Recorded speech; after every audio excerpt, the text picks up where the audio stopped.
예수님과 제자들이 산에서 이제 내려오세요.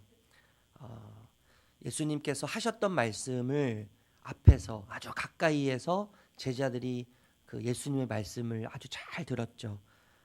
예수님께서 이제 가르치심을 다 마치셨습니다. 그리고 산 아래로 제자들과 함께 내려오셨어요. 우리 1절 말씀 다시 한번 읽어볼게요. 1절 시작. 예수께서 산에서 내려오시니 수많은 무리가 따르니라. 여러분, 산은 예수님께로부터 제자들이 아주 주옥 같은, 그죠? 아주 신령하고 주옥과 같은 말씀, 놀라운 말씀을 듣던 곳이 산이죠. 그래서 그 주옥과 같은 말씀으로부터 예수님의 권위를 제자들이 느꼈고 사람들이 느끼기 시작했어요. 예수님의 말씀을 들으면서 직접 들었잖아요. 직접. 그러니까 얼마나 그 자리가 영광스러운 자리였겠어요. 하나님의 영광을 경험하고 주옥과 같은 아주 신령한 예수님의 말씀을 들으면서 예전에는 들을 수 없었던 그 놀라운 예수님의 말씀을 들으면서 하나님의 임재를 경험했을 거예요. 산은 여러분 그래서 하나님을 만나는 곳이죠. 하나님의 음성을 직접 듣는 그곳이고 현실을 초월해서 예전에는 들을 수 없었던 일상에서는 경험할 수 없었던 하나님의 음성을 듣는 곳이 산이죠. 산. 그래서 여러분 산은 더 머물고 싶은 곳이에요.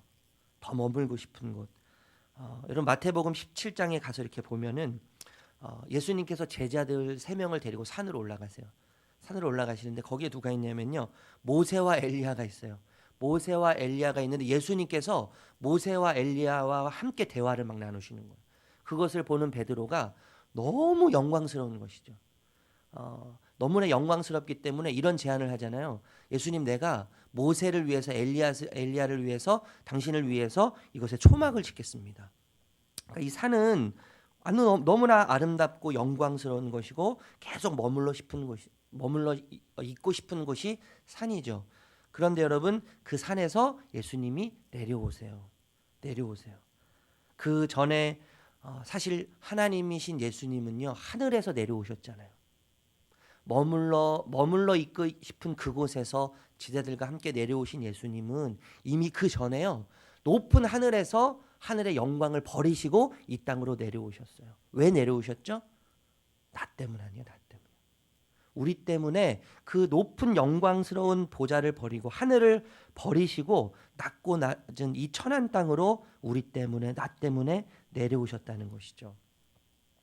여러분 산에서 신령하고 아주 영광스러운 하늘의 이야기, 가르침을 전해 들은 제자들과 예수님이 내려오자마자 처음으로 만나는 사건이 어떤 사건이에요? 2절이에요. 2절 읽어볼까요? 2절 시작. 한 나병 환자가 나와 절하며 이르되 주여 원하시면 저를 깨끗하게 하실 수 있나이다 하거늘. 좀 전만 해도요 그 주옥과 같은 신령한 하나님의 영광과 인재를 경험했던 산에서 그 놀라운 일을 경험했는데 산에서 내려오자마자 처음 만나는 사건과 사람이 나병 환자죠. 나병 환자. 여러분 우리가 잘 알지만요. 나병 환자는 보기만 해도 뭐예요? 부정하게 되는 거예요. 그 영광과 그 신령함과 그 위엄과 그 아름다운 하나님의 말씀을 들은 그리고 전한 그 이후에 바로 이어지는 사건이 영광의 사건이 아니에요.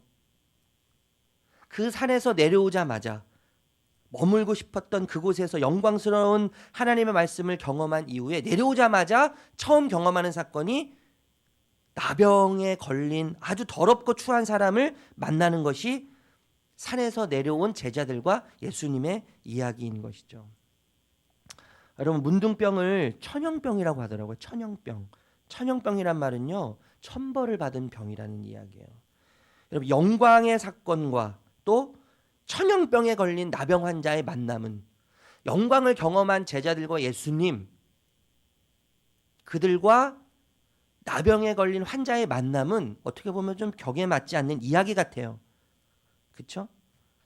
추잡하고 더럽고 부정한 문둥병자, 영광과 숭고함이 지속되어야 되는데 그것을 마치 뭉개듯이 산통을 깨는 것 같지 않아요, 여러분? 산통을 깨듯이 문둥병자가 소리를 치면서 예수님과 제자들 앞에 나타나는 거 아니에요? 저는 여러분 이런 생각이 들어요. 신앙생활은요 내려오면서부터 시작되는 거예요. 신앙생활은 내려오면서부터 시작되는 거예요. 믿음은 내려오면서부터 시작되는 거예요. 여러분 우리가 예배를 드리고 나서 얼마나 그 하나님의 영광을 경험해요. 하나님의 임재를 경험하죠. 그런데 우리의 진짜 믿음은 어디서 드러나면요. 교회를 밖으로 나가는 순간, 교회 문을 열고 밖으로 나가는 순간 우리의 진짜 믿음이 드러나는 거예요. 이 새벽에 우리가 와서 여러분 얼마나 열심히 기도들을 하셔요.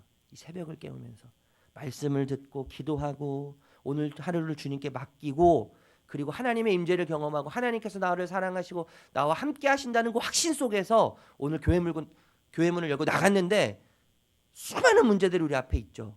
하나도 다를 게 없어요. 그대로 있어요. 똑같아요. 제가 1월 2일 설교 시작할 때 말씀드렸던 거 기억나시잖아요. 여러분 새해가 됐다고 달라질 거 하나도 없어요. 참 죄송해요. 달라질 게 없어요, 여러분.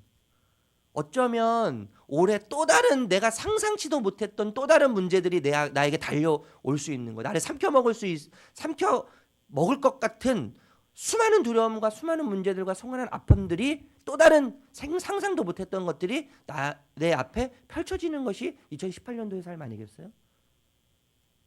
여러분 신앙생활은요 내려오면서부터 시작되는 거예요.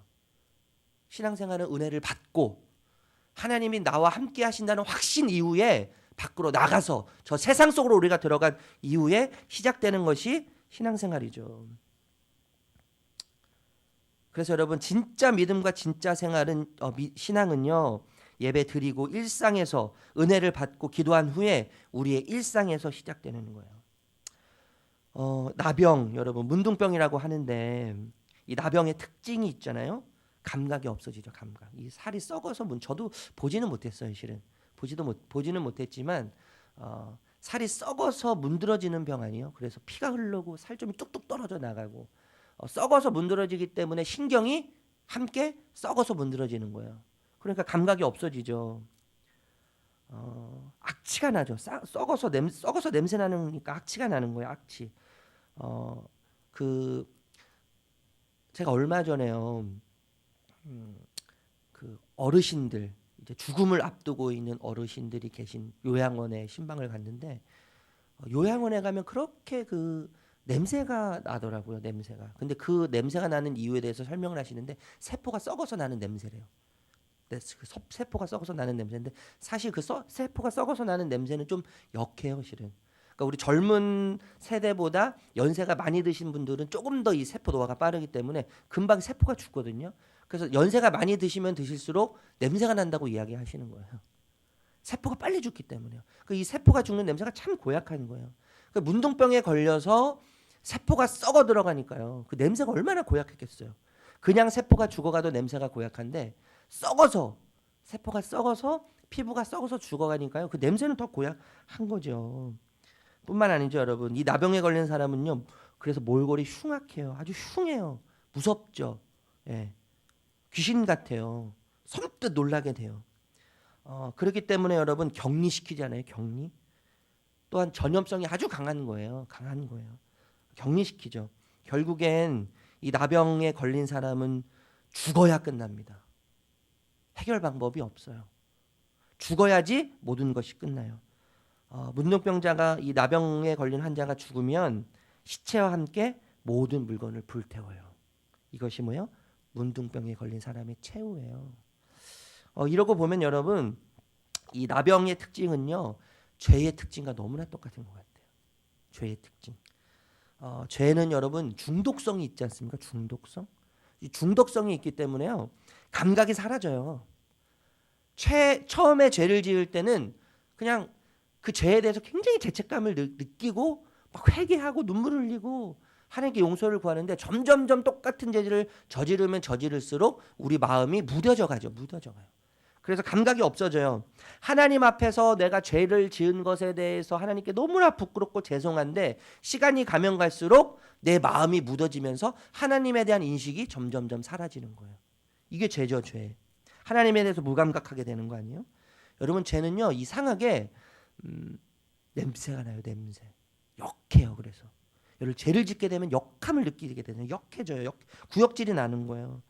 여러분 죄를 지으면 하나님의 형상이 점점점 파괴되기 때문에 어떻게 돼요? 우리의 영이 병드는 거죠. 그래서 우리의 몰골이 흉해지는 거예요. 우리 영혼이 흉해지는 거예요.